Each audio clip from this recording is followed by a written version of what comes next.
السلام علیکم دوستو، کل جو ایک ایکسیڈنٹ ہوا تھا ڈورو میں اسکوٹی کا، اس پر 4 سوار تھے اور جیسے وہ مارکیٹ میں پہنچا تو سپیڈ اسکوٹی کا بورڈ ڈالا، لیکن اس کو کنٹرول سے باہر ہو کر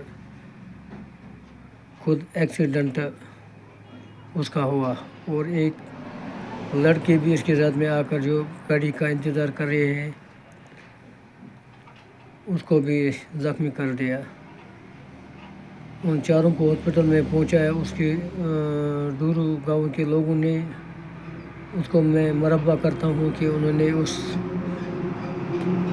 موقع پر ان کو اٹھا کر ہاسپٹل پہنچایا، اور ایک لڑکا کمسن جو زندگی کی جنگ ہار کر اس دنیا سے چل بسا، سوپور کا رہنے والا۔ لیکن کہنے کا مطلب یہ ہے کہ جو ان کے گھر والے ہوتے ہیں کم سے کم اپنے بچوں پر نظر گزر رکھنی چاہیے۔ شام ہوتے ہوئے یہ کہاں جا رہے ہیں، کس سے مل رہے ہیں، کتنے دیر تک گھر سے باہر رہے ہیں، اور کیسے کیسے لوگوں کے ساتھ مل رہے ہیں، اور جس طرح یہ واقعات رونما ہوتے ہیں۔ اور میں ان ماں باپوں سے یہ گزارش کرنا چاہتا ہوں کہ جو اپنے کمسن بچوں کو اس طرح نظر گزر رکھنی چاہیے، کیونکہ ان کے پیچھے دھیان رکھنا چاہیے، کیونکہ یہ کس سے ملتا ہے، کس سے اٹھتا ہے، کس سے بیٹھتا ہے۔ خدا نخواستہ یہ کسی غلط کاموں میں مبتلا مت ہو، یا کسی غلط لڑکے سے اٹھتا بیٹھتا مت۔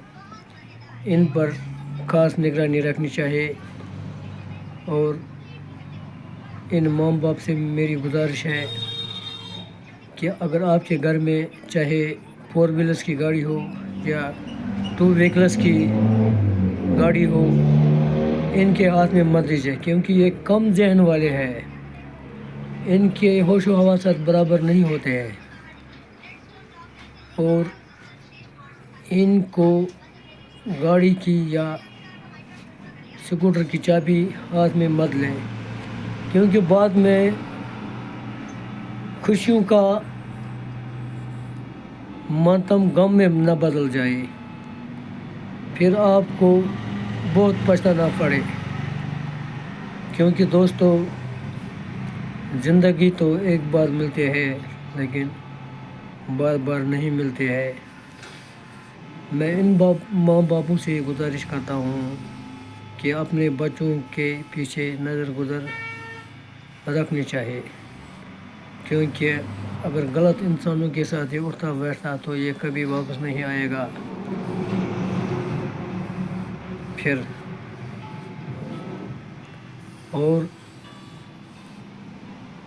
یہی بات میں آپ سے کہنا چاہتا ہوں، چاہے کوئی ملازم ہو یا کوئی بزنس مین ہو، اس کے گھر میں گاڑی ہو یا اسکوٹی ہو، اور بیٹے کو اس کے ساتھ ہاتھ نہ لگانا دیجیے، کیونکہ کہیں یہ موت کا کارن نہ بن سکے۔ کیونکہ یہ آپس میں لڑکے بات چیت کرے، چلو کہیں گھومنے جائیں گے، وہاں جائیں گے، یہاں جائیں گے، اگر ان کو کوئی کام بھی نہ ہوتا تو پھر یہ ایسے ہی گاؤں میں گھومتے پھرتے ہیں اسکوٹی پر،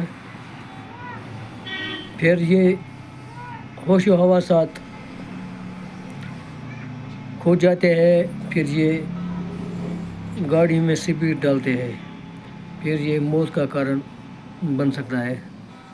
اور دوستو، گزارش کرتا ہوں میں آپ سے، اس طرح کے ذمہ دار آپ خود ہیں، کیونکہ بچے پالتے پوستے آپ بڑا کر سکتے ہیں، لیکن یہ آخری آپ کی زندگی کا حقدار ہے۔ مطلب آپ کو اسی کی بچے پر امید ہے، کیونکہ ہم بوڑھا ہو کر یہ ہمیں پالا پولے، اور یہ جائیداد کا وارث ہوگا، مگر اس طرح کے یہ کام جو ہو رہے ہیں تو پھر آپ کے بچے زندہ نہ ملے. اسی لیے میں آپ لوگوں سے یہ گزارش کرتا ہوں کہ اپنے بچوں کو کنٹرول میں رکھے. یہ گاڑی اسکوٹر مت دیجیے ان کو، کہیں نہ کہیں موت کے شکار نہ ہوں گے اور زندگی موت میں نہ بدل جائے اور خوشیوں میں ماتم نہ آئے. اس سے تو پہلے ہی جاگنا چاہیے. ماں باپ کو کم چند بچوں کے اندر ذہن دماغ بہت کم ہوتا ہے، خدا نہ خواستہ کہیں مارا نہ جائے. اور یہی گزارش ہے مجھے آپ سے اور ان کمپنی والوں سے جنہوں نے یہ چاہے بینک پر دیے تھے سیکورٹی یا مروتی، ان ڈیلروں سے میں یہ گزارش کرنا چاہتا ہوں کم سے کم اس کی سپیڈ کم کریں تاکہ کہیں ایسا واردات نہ ہو، ایکسیڈنٹ. کیونکہ جب اسکوٹر والے روڈ پر چلتے ہیں تو ایسے دباتے یہ بائک جیسے کہ یہ سمجھتا ہے میری طرف سارا دنیا دیکھ رہا ہے، میں بہت بڑا کچھ ہوں. مگر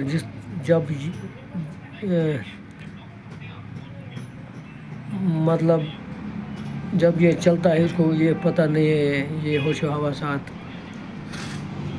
سے باہر ہوتا ہے تو پھر کچھ نہ کچھ اس کو ضرور ہو جاتا ہے، یا اس کو چلنے والے راہگیر کو بھی کچل ڈالتے ہیں یا خود بھی موت کے شکار بن جاتے ہیں. اسی لیے میں آپ سے گزارش کرنا چاہتا ہوں اپنے بچوں کو ہدایت دے، یہ کچھ ٹھیک نہیں ہے. کیونکہ چلنے والے مسافر جو راستے پر ہوتے ہیں ان کا کیا کوئی گناہ نہیں ہوتا، ان کو بھی یہ کچل ڈالتے ہیں. لیکن اور آج کل ہوش و حواسات ہر انسان کے پاس نہیں ہے، پریشانی میں مبتلا ہے، دماغ بھٹکتا ہے ادھر ادھر. اور گاڑی والے بھی نہیں یہ آگے پیچھے دیکھتے، وہ بھی دم دما کے گاڑی بھاگ دیتا ہے. کم سے کم خدا نہ خواستہ اگر کہیں پر بھی مارکیٹ ہو یا گاڑیوں کا آمد رفت زیادہ ہو وہاں تیز گاڑی نہ چلائے، کنٹرول میں رہے، کیونکہ دوسرا کوئی زد میں نہ آئے. کیونکہ اگر کہیں بھی کوئی مرتا ہے وہ غریب مرتا ہے، ان کے پیچھے کوئی رونے والا نہیں ہوتا. دوستو، ہر ایک کے پاس زندگی ہے، جس طرح میری اس طرح تمہاری، ہر ایک کی زندگی ہوتی ہے. اسی طرح یہ ایک بار تو چلی گئی تو بار بار نہیں آتی. اپنے دماغ سے چلائیے، ہوش حواسات میں رہے. کیا ضرورت ہے تیز گاڑی چلانے میں؟ کیا فائدہ ہے اس میں؟ اگر منٹ 5 علاوہ ہی ہوگا تو کوئی پرواہ نہیں، پھر بھی منزل تک پہنچے گا. لیکن تیز چلنے تو صرف موت کا کارن ہے، ایکسیڈنٹ کا لاکھ خطرات ہے. اور دوسروں کو موت سے بچائے. کیونکہ اور ماں باپ کو پریشان مت کیجیے، ان کی زندگی کو مت نقصان پہنچائیے. اپنے ماں باپ کے بارے میں بھی سوچیں، اپنے پریوار کے بارے میں سوچیں. اور باقی دوستو، میں آپ سے گزارش کرتا ہوں کہ اس چینل کو زیادہ سے زیادہ فالو شیئر کریں، کیونکہ اس چینل میں ہر طرح کے ہم پروگرام دیتے رہتے ہیں. ہر طرح کے آپ ناظرین ہمارے چینل کو دیکھ رہے ہیں. اور میں مرحبا کرتا ہوں ڈورو ولیج گاؤں والوں کو جنہوں نے ان کو اٹھا کر ہسپتال منتقل کیا اور میں کئی سال تک اس دور گاؤں میں رہا. 15 سال پہلے میں اس سے بہت واقف ہوں اس گاؤں سے، کیونکہ مجھے جانی پہچانی ہے. وہاں کے لوگ بہت اچھے لوگ ہیں وہاں پہ. اور اسی طرح ہر ایک مسلمان کا فرض بنتا ہے کہ کوئی بھی ہو، چاہے مسلم ہو، ہندو ہو، سکھ ہو، کوئی بھی اس طرح کے ایکسیڈنٹ میں مرا ہو تو اس کو اٹھائیے، جلدی سے جلدی ہسپتال پہنچا دیجیے دوستو، تاکہ اس کی زندگی بچ جائے. اور یہ ویڈیو آخر تک دیکھنا، بہت لمبا ہوگا ویڈیو، لیکن دوستو اب اسی پر ہم الوداع لیں گے. تو اگر ویڈیو اچھا لگا تو فالو شیئر ضرور کریں. باقی وسلام.